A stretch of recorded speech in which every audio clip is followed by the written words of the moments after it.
How's it going, everyone? I'm Keegs, and I am here today with Ben to talk about Episode 1, The Phantom Menace. So say hi, Ben. Hello. So today we're going over a relatively old movie, you might say, but not as old as some other ones. And in this, we're going to talk about a little bit of our overall impressions, the dialogue, visual, story, characters, criticisms, and criticisms we may not agree with from the initial reception and even the current reception for the film. I think this film was pretty influential to the Star Wars universe and really set up the prequels and, in my opinion, changed kind of the way Star Wars was viewed in a certain perspective. What do you think, Ben? Like, just going into your overall impressions, like, how did you feel about this movie? How do you feel about the movie in the franchise as a whole and how it relates to Star Wars and what it did for Star Wars? Ooh, that's a juicy one. Yeah, real quick before I tell you that, this is actually one of the first videos we did for public broadcasting together a long time ago. And I'd be curious going back and listening to that if anything we say is different. Yeah, I definitely would too, because that was years ago now. I'll link that down below, so anyone that wants to watch our original thoughts on this, I don't know, 4 years ago, 5 years ago, maybe more, when we originally did our rewatch. But I feel like my opinions have changed slightly, especially seeing it in theaters. I feel like the experience was just better. Yeah, it was, and I think I don't think I felt negative towards it even then, because I think by then I was starting to. I think when you're a teenager and a little bit younger, you kind of like you might start to like quote unquote hate things that you liked and kind of be swayed by certain arguments, and then eventually you kind of tap out of that and realize you don't really care what other people think about what you think about something, and you just like the things that you like. So that's to say that I actually really liked this movie. I think seeing it in theaters really helped, but I also found that its significance for me has increased over time. Skipping a little bit ahead, that there was a common criticism a long time ago, and that I still see sometimes. This movie is unnecessary. It's basically like a prologue. It should have started Anakin as a teenager, and I had heard that for a long time, and I kind of agreed with it when I first heard it. But the more I thought about it, and the more I started to engage with movies more critically and more trying to see what the artists were trying to do rather than, maybe what my expectations were, I've come to not agree with that at all. And I find that this movie is essential for a lot of reasons, but namely that I think it was really important to show that Anakin was not always like broody and troubled and things like that. That even given the circumstances, he was pretty optimistic and like a fundamentally good person. That is really important. And I think whether or not you buy that sort of informs how you're going to view the next two movies. But to me, that works really well. I thought that was really important. And because of that, it's basically essential to understanding the character of Anakin and say probably the saga as a whole. And if you don't understand what they're going for in this movie, I think you're probably missing something, even if you like the other films. So I would say it's gained significance, whereas I used to maybe be convinced by the argument that it was one of the least important ones. I now think it's one of the most important. I think every piece is essential, but I think this one is so critical to understanding the core idea behind the character. Well, I think it sets up a mindset in the Star Wars universe that nothing is written in stone. And I feel like, especially if you jump in at episode 2 or 3, Anakin's downfall, I feel like feels inevitable, right? There's nothing that could have prevented it. It's gonna happen regardless. Episode 1 to me does not feel that way. It's essentially the most hopeful up until the very last act. And I think that's kind of important to show that the fight with Maul, it could have gone one of two ways. And I think there's a very, very important reason why the song is named Duel of the Fates. And it's because literally that fight is going to determine the outcome of the galaxy in a sense. Because had Qui-Gon won that fight, we could look at a very different story. And I do not think Anakin's fall to the dark side would have seemed inevitable if Qui-Gon had raised him from Padawanhood all the way through to masterhood. Yeah, definitely not. And I mean, that's something Dave Filoni covered really well, and I think that was always the intent. I don't know if it would have 100% changed, because we'll never know. Do see, yeah, we won't, but it does. I think what you're saying rings true, and yeah, and whether or not he turns to the dark side under Qui-Gon's tutelage, isn't really the point. The point is that like I feel like it's trying to impress upon you that his outcome is not certain. There's good and bad, and especially in this movie, there's more good than bad. There's hardly any bad at all in this movie. So I think it would have been easy, if something happened and Qui-Gon went and rescued his mother early on in his apprenticeship. I think that could have fundamentally changed Anakin. Yeah, I think so too. And the thing is that Qui-Gon is probably someone that would have done something like that. I think this kind of leads more into story and character, so maybe we want to save it. I do think that there's a lot that you can learn from observing the movie closely. And I think that Qui-Gon is sort of set up as oppositional to the Jedi Council for a reason.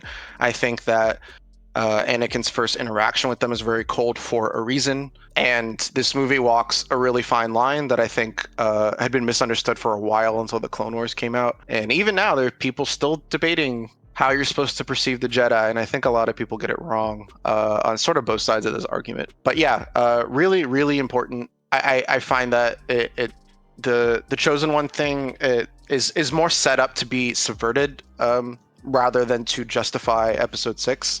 The way I look at that is that Anakin makes the prophecy true, not the other way around. Always in motion, the future is. Yeah. People control their own destiny in Star Wars, and that's a really important key here in how things could be different. And you see a lot of critical junctures in this film where things could have changed, and maybe things gone a different way. It feels like this is, to me, really the only movie where things could have changed.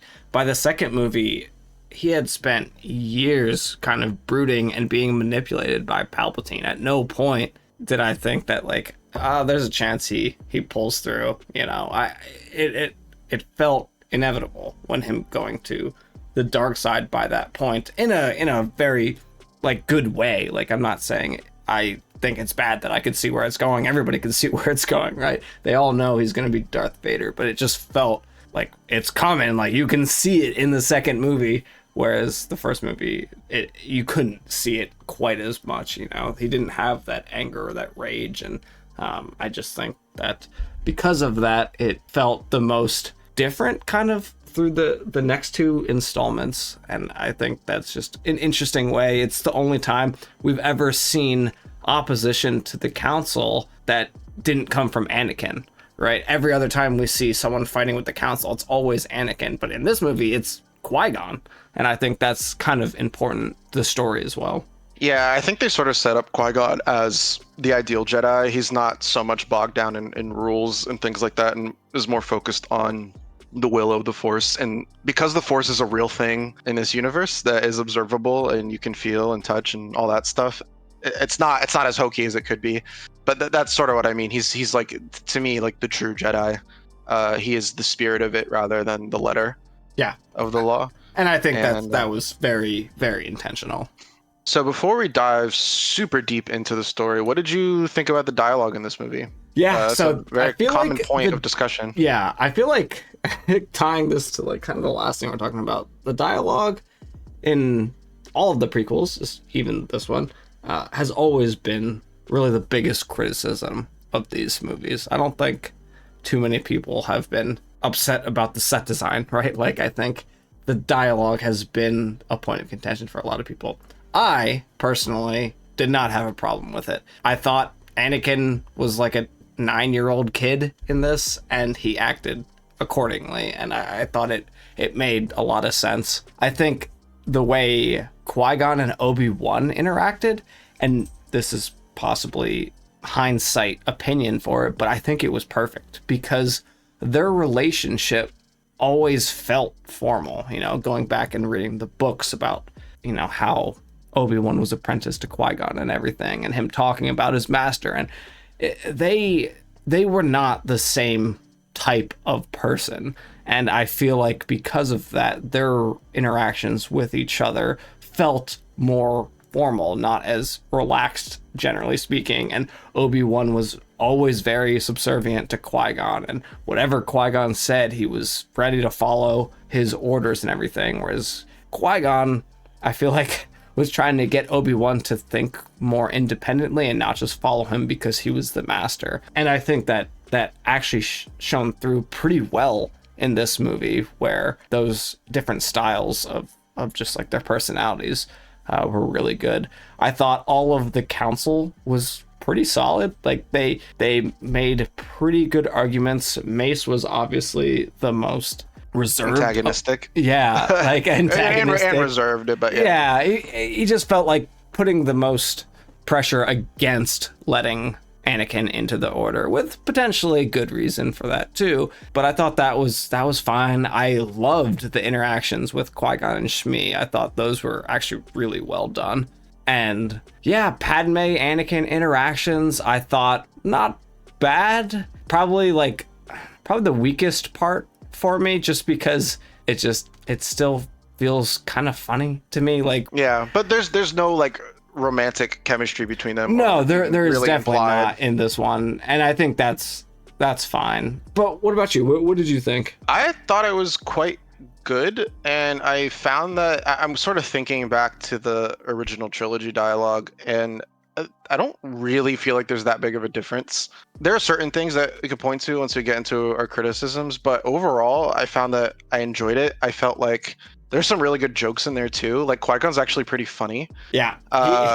Especially when he's talking to Jar Jar. I mean, yeah, he's not. I remember people always characterize him as stoic, and he is in a lot of ways, but he's also sassy in like a dry humor sort of way. And I think that style of humor is always something that like you either get it or you don't. And it goes over a lot of people's heads. I definitely think that I could have gone without probably 50% of Jar Jar's lines. Like, he had a lot of one-off lines that like didn't really add anything to the scene. Yeah, that's actually one of my criticisms is that I actually like Jar Jar, I would say, for like the first half or so of the movie. Like it didn't like... He felt unnecessarily after they got to Gungan City, right? Like... Yeah, at that point it started to feel like you'd have scenes that would be done, like the emotional core of what was happening was finished, or like the exposition was done, and then Jar Jar the scene would just hang on for another 30 seconds so Jar Jar could tell a joke. Yeah. And like those are the scenes that I think could probably have been cut. I think they should have been cut. But I didn't find him as annoying as I remembered, at least for the first half. And I actually like really, I kind of enjoyed his presence to his like goofiness to the, you know, Obi-Wan and Qui-Gon's kind of straight men. I'll agree. I enjoyed it for the first half. Especially, I really started to not enjoy it in the battle. Battle was where it was. I was like, okay, this is a lot. Yeah, and, it was too much of that and nothing to break it up. And he was alone, so there was no other character to play off him and kind of bring that back down to reality. You know, it felt just like overly goofy. Right, and I do agree with that. I would say that's probably my largest criticism of it. But as far as like the dialogue broadly goes, yeah, I know that one of the big, and I mean, all of these I feel like are going to have criticisms, so just kind of weaving that in a little bit. But I know kind of like a criticism of like Anakin's dialogue, one of the biggest ones being when he's in the royal jet and he's announcing what he's going to do instead of just doing it on screen. You know, like, we see you turning left, you don't have to say I'm gonna turn left, you know, like that stuff. I definitely don't feel like was necessary. I think it was literally just to give Anakin a few more lines in the movie. I don't think it was necessary though. I think if you didn't have that, it probably, part of me feels like it would have been better. But also, if he's not talking through what he's doing and like kind of telling you that he's making this shit up as he goes along, you might think that he's way too competent, you know, like for a 10-year-old kid. Like that's what I was gonna say, and I think that is why those lines are there for two reasons. One, so kids can kind of follow along, because this, I would say, is the most like kid-friendly Star Wars movie. I mean, they're all kid-friendly, but this one in particular, I think, swings harder in that direction more than the other films, and I think that's on purpose. So I think it's for that reason, but I also think it's so kids can follow along, kind of understand what's going on. And then what you said, where I think George wanted to make it clear that like he's not an expert pilot, he's doing this, and he feels like it's right, but he's not sure. It's not like he's just going in there and dogfighting with all these, you know, other ships or anything. He's just kind of like doing what feels right. And I feel like that's what was trying to be portrayed, was just like, hey, it feels right to him, and it is right. And that's why it works, but it's not because he just knows what to do. He doesn't. He's just kind of like, maybe this will work. There was probably a better way to convey that. Yeah, I agree. But I think given he was working, I'm not him, but what I gather is that he was kind of working with two goals. One, so kids could follow along, understand what was going on, because they also needed to understand that, part of this is the Force, part of it's, an accident. He didn't want Anakin to be too competent, even though Anakin is quite competent in this movie. And, he wanted to justify it, but also, maybe too many things at once. And the fastest way to that, because I think that George Lucas broadly, if you look at all the films, especially the ones he directed, they're all like very efficient in terms of use of space and time and dialogue, and that there's almost never more than needs to be there, and you're conveying a lot. This is especially true in the third movie, but we'll get to that when we get to that. Yeah, I would say that was the one time where the dialogue, I was like, all right. Like, yeah.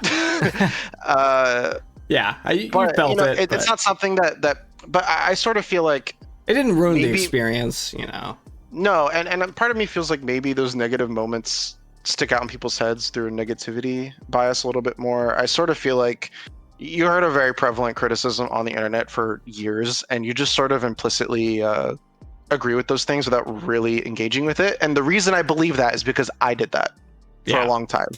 And that's why I think that. I was actually talking to my mom and my brother, because they also went to go see it, and even my mom was telling me how much better it was than she remembered. And like all of those criticisms that she thought she had like totally fell away as soon as she was watching it. And there's something about episode 1 that you really only get also in episode 4, this sort of like magical, everything's new. This movie has crazy world building. We go to like it does. Multiple different planets, and we see multiple different parts of those planets. Like Coruscant's cool, Naboo's really cool. The underwater city's so imaginative. Even the ship that they get on, all the different kind of creatures we see. Yeah, there's a lot, especially if the movie's not even that long either. No, it's not. And it's crazy how much is there, and it all works. In regards to the dialogue, criticism that kind of gets bundled in with that is that the acting is wooden, and I don't agree with that either. The only time I can kind of see that is with Padme. Like the way that she talks is sort of very like one note. Yeah. However, I don't think that's true for any other character. Yeah. I agree. But I'm not sure if that's because of the kind of scenes that Padme got, like the exchange between her and Anakin on the cruiser when they're going to Coruscant from it felt natural, Tatooine. Right? That was really good. It was really sweet. You can kind of see Padme's like, oh, like it's a ship, it's cold, obviously, and then she sees kind of like this scared little boy, and then she kind of readjusts herself, and you can kind of see that. So like she has a lot of good moments in the movie too. Yeah. But I think that's largely where it comes from. Yeah. I feel like part of that is direction, where she was probably directed that like, hey, you have to speak very regally like a queen, enunciate yourself, be very clear, and talk in kind of a cadence almost. And I think it did come off as wooden, so I don't think it was executed well. But that's where I think that comes from, is because she was supposed to be acting like a queen and very high ranking, even though she was kind of playing a handmaid for a lot of it too. Yeah, absolutely. And it's not, that style of acting isn't really present in 2 or 3 after that. No, so I don't. There's probably an adjustment period for everybody. I mean, it's the first movie George directed in a really long time. Yeah. But overall, so like I'm pretty positive on the dialogue. I feel like that criticism's overblown. Yeah. I think you can find some examples, but I think you can do that with all of the movies. Yeah. And I think, go ahead. No, I was just gonna say that I feel like we have heard for years and years and years all the criticisms about the movie, especially when it comes to the dialogue. And I agree with a lot of those criticisms, but like in the scheme of things, they're not that big a deal to me. Like a lot of the criticisms in there, I think it's like, yeah, like I acknowledge there are occasional wooden scenes and occasional unnecessary dialogue, occasional unnecessary jokes. But overall, like it wasn't enough to detract from the movie for me. Like I thought that like, yeah, like I agree with you, like there are things that could have definitely been done better, but overall it wasn't enough to detract from the movie in a substantial way for me. No, I agree. And I felt that way when I first watched it. It was only when I started being exposed to that criticism that I started to change my mind. I'm like, oh, okay, well, I think sometimes you can kind of get lost, especially when someone has a contrary or like a negative opinion about something. It can sound like it has more authority, but not all arguments are created equal. And just because an argument sounds convincing doesn't mean it is. And I would challenge anybody if they like something and they're kind of getting pushback on that, or they see a criticism, think about why you like it. I mean, you might be that, it's not that great and you like it anyway, but I think people should, stand up for things that they like more. Yeah. And don't be like me and maybe like Keegan, wasting years of your life acting like I say that in that's sort just of a comes with dramatic being way. young and caring what other people think. Now that we're older, we can actually objectively view things in our own opinions and form our own thoughts about these things without caring about what maybe the popular opinion is. There are things that I enjoy that I know other people don't enjoy, but that's fine. It's like we're allowed to enjoy different things. Right. But the last thing I'll say about like the overall quality of the dialogue is that I think if you really like, I can make a list for you of all the like lines I don't really like, and I think maybe could have conveyed the same thing in a different way. But that list is actually pretty short, and I would say that's true for all the films and shows and stuff. Yeah, let's move on to visuals though. Yeah, let's do that. Give me your down and dirty. What'd you think of the visuals? I thought this movie looked really good. Like I was. Yeah. Okay. I thought it was kind of. Yeah, I was kind of floored by how good it looked, especially seeing it in the theater because I never got to do that. Something I like about the way that George Lucas films, and this is true of 1, 2, 3, and 4, not of 5 and 6 because he didn't direct them. Very like documentary style. Like the idea was that like you were sort of there observing these events. Everything, every frame, image, every actor is placed in a scene or something that's done is sort of done with a purpose. I think in a lot of modern filmmaking, you're trying to do like really quick cuts, doing all dynamic angles, and that stuff can be really good. But a lot of times it's done without purpose. And I think that can kind of trick you into thinking something is more interesting than it is. Whereas here, everything is presented matter-of-factly.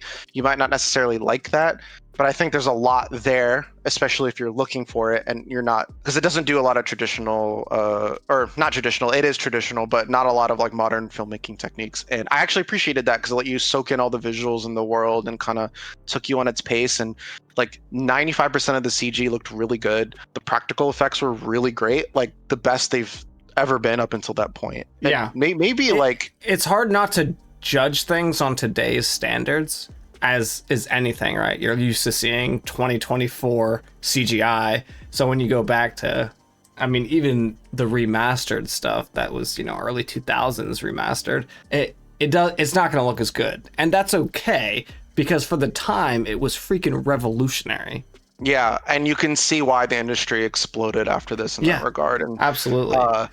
I thought he did a great job with scale. I really felt like throughout the whole movie, there were scenes, especially a lot of times at the beginning of a scene, they would start off with this huge, very wide frame, and you would see the world, or in the pod race, you saw the overall race and all of the fans. And when they went to the temple, you saw the whole temple and half of Coruscant, and then they kind of spun it in ways that consolidated it into the actual scene, but still looked huge. I'm just looking at a scene at the very beginning when they're on the Trade Federation ship, right? They're in that little room and they're looking out the window of the world that they're orbiting around, and even in that contained scene, there's still scale in it, which I think is very impressive. And that's true throughout the whole movie. There are so many scenes like that. Yeah, I think they're on Mos Espa in Tatooine. I could be wrong, but I think that's the town that they're on. Yes, that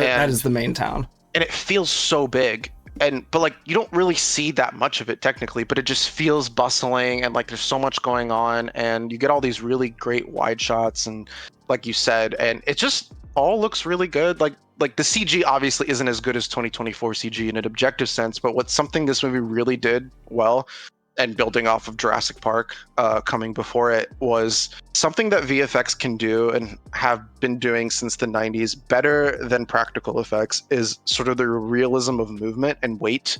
A lot of times there's something tactile about something that's like physically there, but it doesn't always translate into making that thing feel more real, at least in my opinion. I think moving more realistically and being more fluid and interacting with the environment more realistically and not looking like what it is rather than what it's supposed to be Yeah. does a lot for me, for my suspension of disbelief. The underwater scenes looked really good when they're going through the core, and you get this like even then it's like it's kind of claustrophobic, but at the same time feels so big.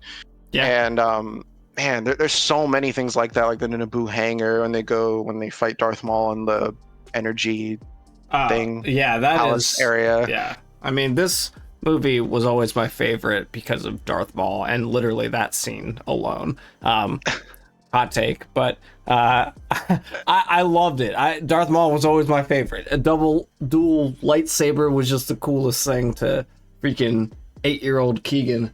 You know, it was always my favorite for that reason. And the fight scene with the music in the energy room was just always, I thought, really, really cool. And it was so big, you know, they're fighting in there and they even zoom out and there's these little figures with tiny little lightsabers walking across this catwalk that just looks massive, you know, with these massive energy beams behind them. I just always thought that looked really cool.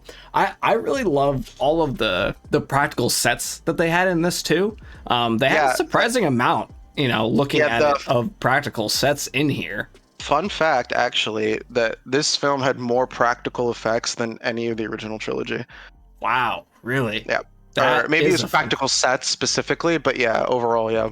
That's crazy. I did not know that. But like, I'm just like looking through the movie now, like they're in a lot of sets. You know, there are a lot of different sets that are absolutely real and not CGI. So it's very easy to tell. Yeah, they all look really good too. Yeah. And they build it out with CG. They kind of start with a physical set that's pretty expansive and probably pretty expensive to make, and then they make it blow it up even bigger with the CG. And I think you can see that with Tatooine especially. Yeah, probably Coruscant as well, but Tatooine in particular feels like the best it's ever looked. Yeah.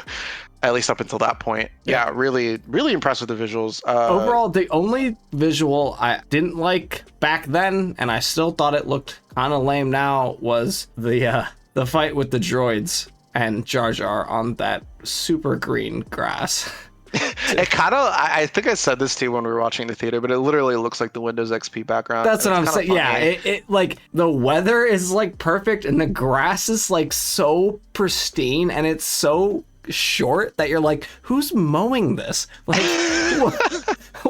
is someone coming in before the battle with just like a giant lawnmower and just making sure it's all, you know, 1-inch grass, no higher, otherwise they gotta. But like, that's all I could think. Every time I see that scene, it was like, why is this grass so nice? Like, I see my grass in my backyard. I don't mow that thing for 1 week and it's goddamn a foot tall. Like, yeah, I think the objects in the scene looked really good, aside from some of the background Gungans, which were literally unfinished assets. I think they used to like pad out the background. And the only reason I noticed it was because I was looking for it. I was like kind of looking into the background to see what details I could find, and I noticed that there's some unfinished Gungan CG, but like the things in there looked good, like the droids and the droid ships and like the energy ball things and stuff. But that was probably my least favorite section visually. I agree.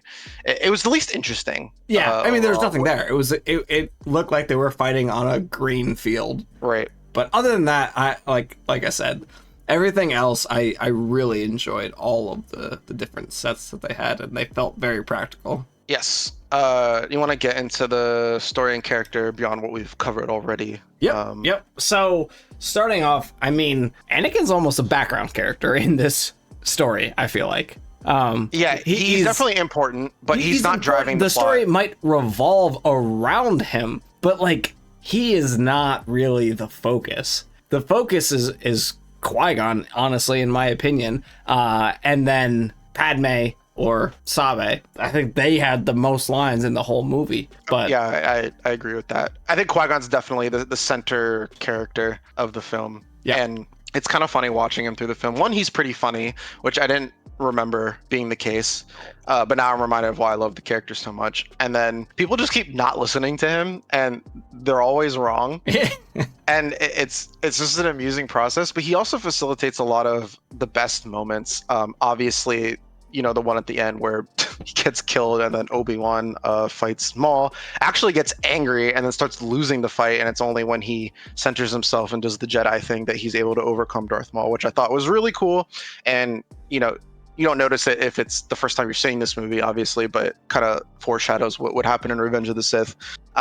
So I really like that. Qui-Gon overall, I really like his interactions with Shmi too, especially. Like, he's very kind and patient with her and is explaining things to her, and their whole conversation about Anakin being really powerful in the Force and how she wants him to have a better life. She's in this movie very little, but she's great in every scene. You can even see, like, even when they're not focusing on it, like, she's like reacting to the pod race, and which didn't touch on it too much in the visual section.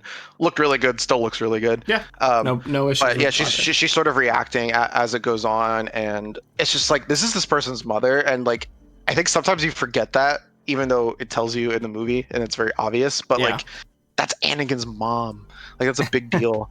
It definitely is. And she felt like a mom. Like, she understood that she would be losing her son, essentially, when he was taken by the Jedi Order, and she wanted nothing more than that, because she wanted the best for her son, and that's, she would way rather have him be trained as a Jedi than be a slave on Tatooine, and I think it was very important, because I'm sure, like, if we had a book from Shmi's perspective, she's probably torn up from the inside and broken up, but it feels like she's kind of putting on this brave face for Anakin and being like, hey, like, don't worry, like, this is the best thing, like, you're gonna love it over there and be a Jedi and train or whatever, but like, she's doing that because she's trying to push him towards a better life. That, and she always reinforces that it's his choice. Like, he doesn't have to go, but that's what she wants for him. And the way that she handles all those moments is so good. She has a really good line about, you can't stop the change,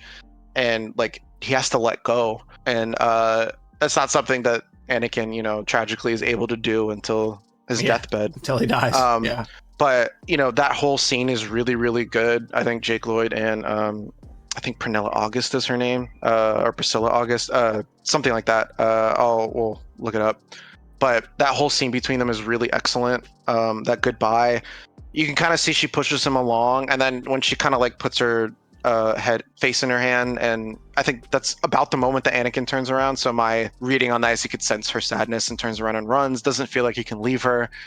And that whole scene is actually my favorite scene in the entire movie, and probably one of my favorites in all of Star Wars. And I think it's really underrated and people don't talk about it enough. What a monumental decision this is. You're taking this kid away from his mother. He's already attached to her, and it sort of feeds into the coldness of the Jedi when he gets to that later. And how maybe they're right, given the tools that they have, and they don't really know how to train somebody like Anakin, but their method was all wrong.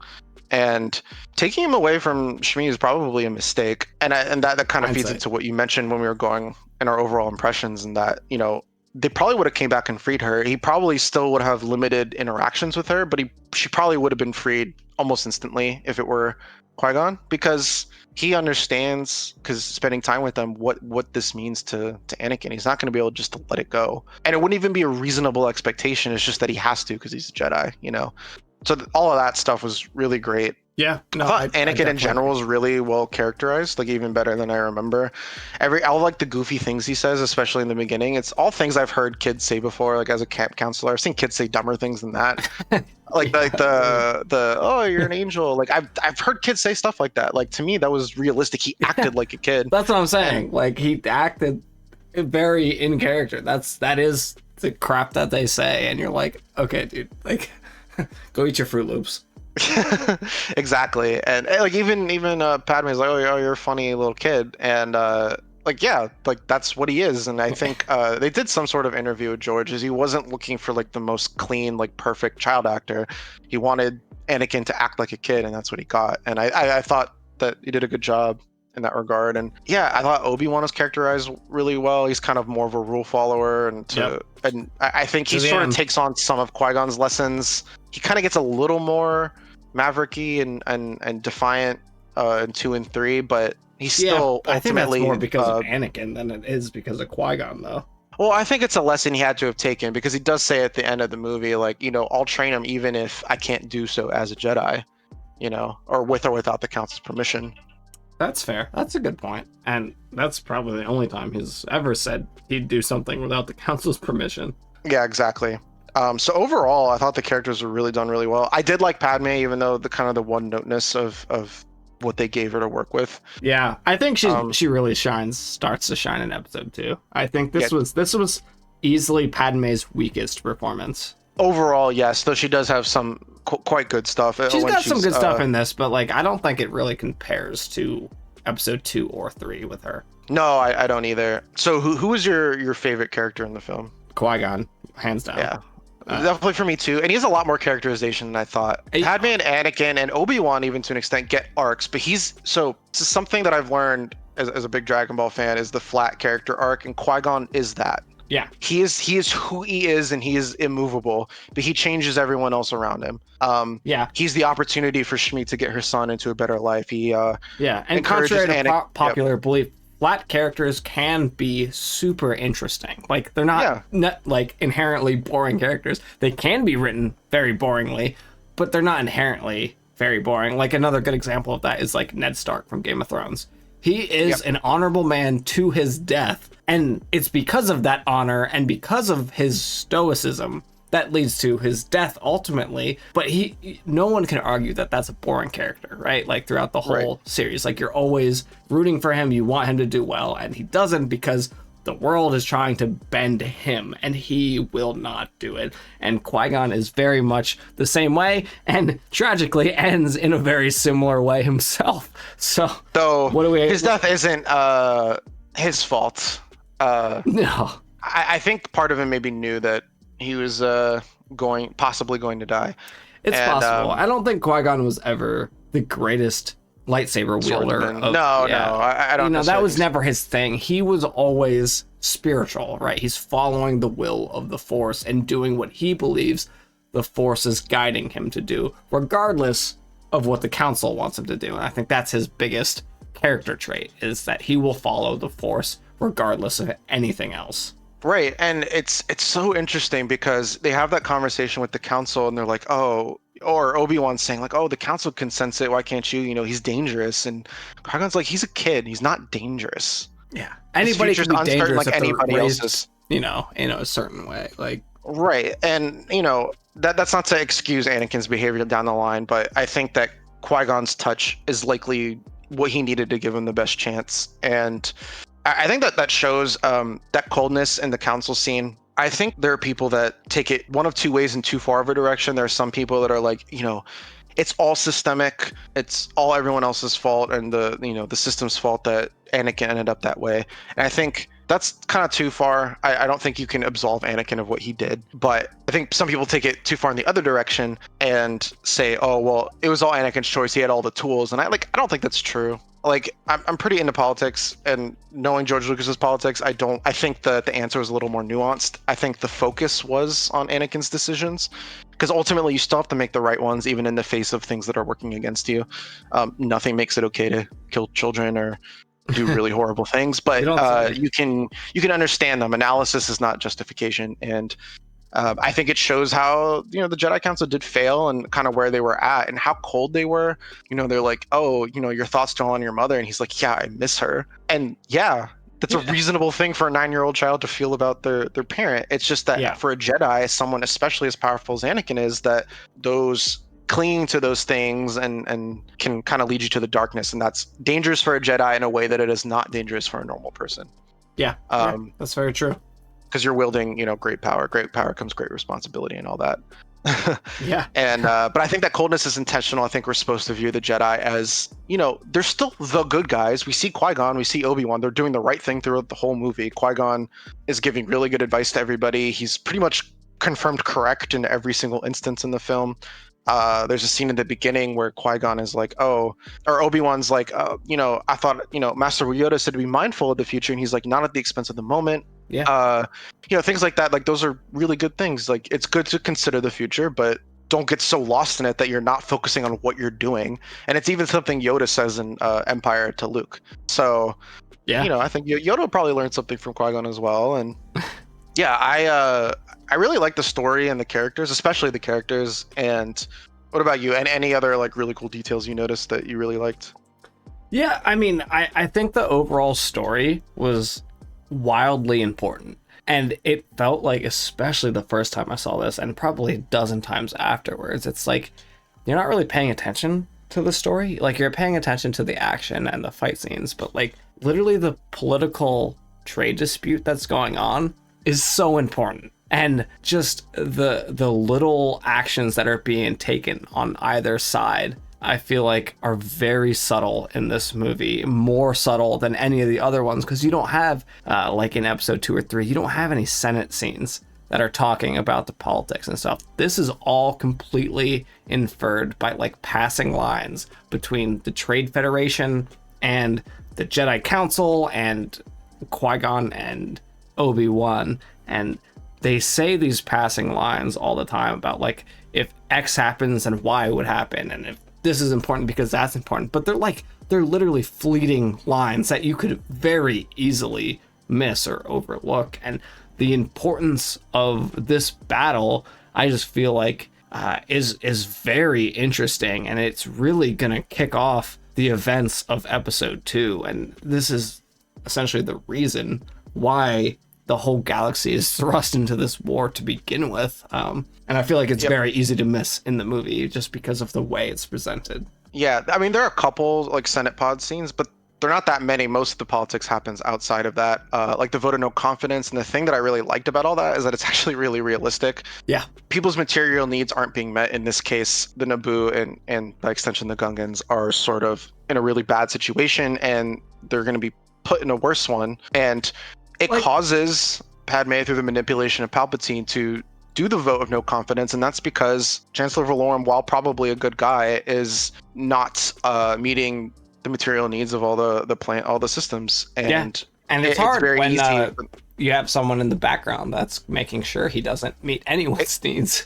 Exactly, and it does a very good job of showing how dysfunctional governments can be. Some people can have good intentions, but you breed apathy, you breed resentment, and these things can happen. And like, there's a literal corporation sitting on the Senate, and we sort of think about that, with lobbying as I guess kind of being or moneyed interest being in our politics, especially if you're American. And that's something that happens. We don't have a literal corporation on the Senate, but like about as close as you can get. And like, that's something I really appreciated about it and didn't understand as much at the time. Yeah, I thought the politics were actually really well done. Yeah. Surprisingly realistic. People are exactly as easily manipulated as you think they would be. Lots of people have bad interest. Palpatine's right when he's going through it, talking about how like, they're all corrupt, and he's not wrong. And he gives you the specific reasons, like, they have like this vested interest here, or like they want money here. Yeah, I mean, one of my favorite lines from Men in Black, right, is a person is smart, but people are dumb. It's that when you get a whole bunch of people together, that groupthink takes over, and all of a sudden everyone thinks what one person initially said without taking a moment to sit back and think for themselves. And I think it's very evident in this movie and all of the following prequel movies. Yeah, Palpatine plays you actually realize how smart what he's doing is. So I found that really interesting. And something that's been pointed out that I actually found really cool, and is almost certainly on purpose, is that there's a scene at the end during Qui-Gon's funeral where it's like Anakin, and between him is Padme and Obi-Wan. And between Anakin and Palpatine is those two. Well. And that's definitely on purpose. And you see that, and you're like, who does he remove in Revenge of the Sith? He convinces, he affirms that Padme is going to die and puts her at odds with her. Gets Obi-Wan sent off planet, like kind of pivots him in a position against the Jedi Council later. And like, you don't know that watching at the time, but looking back, and all these decisions are really intentional. That's something I've appreciated more and more about these films. And that might not necessarily make it better as like a reactive watch experience for you, but like, I found that the more I put into this movie, the more I got out of it. And I really enjoyed that. And this may have been a problem of the time, and I can definitely acknowledge that. Just the fact that my appreciation for this movie, and all of the prequels for that matter, is so greatly enhanced by all of the supplemental material we've had since then, right? There is, and I agree with that. The only thing I'll say to that is that I don't think that any of the supplemental material changed the core ideas and themes. No, they and just explained intent. it or fleshed it out in a way that I think made you Uh, appreciate the subtleties of the movie and kind of how it was being driven forward. Yeah. The thing is that all of that was in the movie already. I think that the style could have not gone over, but I also think a lot of the criticisms of the time sort of infected the discussion in a way that made it harder to think about these things. And I say that because I think I was coming around even before I completed my rewatch of the Clone Wars and everything. And they actually did an audience survey. Maybe we'll toss it into the description, or maybe even as the thumbnail or picture for this video. Most of the audience reaction was very positive. The criticism came mostly from media outlets and then like kind of older people, like older millennial and like Gen X. But like the average audience member didn't Yeah, fuck you, really have Gen the X. problem. Ruin everything. And yeah, so I do agree that it is enhanced by that, but I don't think that it adds anything that wasn't there. I think Yeah. it just made you understand those things maybe in a way that you had not before. And so for that, even notwithstanding that, I do think this movie holds up on its own. Yeah, overall, I think it was really good. So, I mean, let's move into our final point here, and criticism and criticisms we might not agree with. So, I feel like we've kind of woven these into a lot of the points we've made earlier.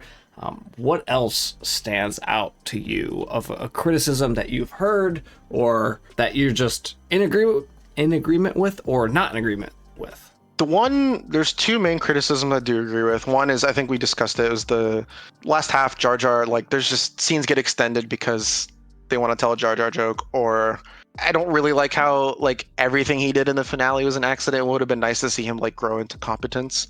I didn't like that. Absolutely And I agree. thought I didn't like it enough that I thought it actually did kind of harm the experience a little bit. Definitely agreed. You could have cut pretty much a lot of his scenes in the second half out, and I don't think the movie would have changed at all. Yeah. The other criticism I agree with is that some of the performances are kind of one note. I don't think that they're bad, and I think Wooden is an unfair characterization, but they are one note, and it can kind of make the movie feel the same throughout it. Like you don't really get those peaks and valleys of emotions like you do even in 2 and 3. It's kind of like the same feel throughout. Yeah. So I do get that.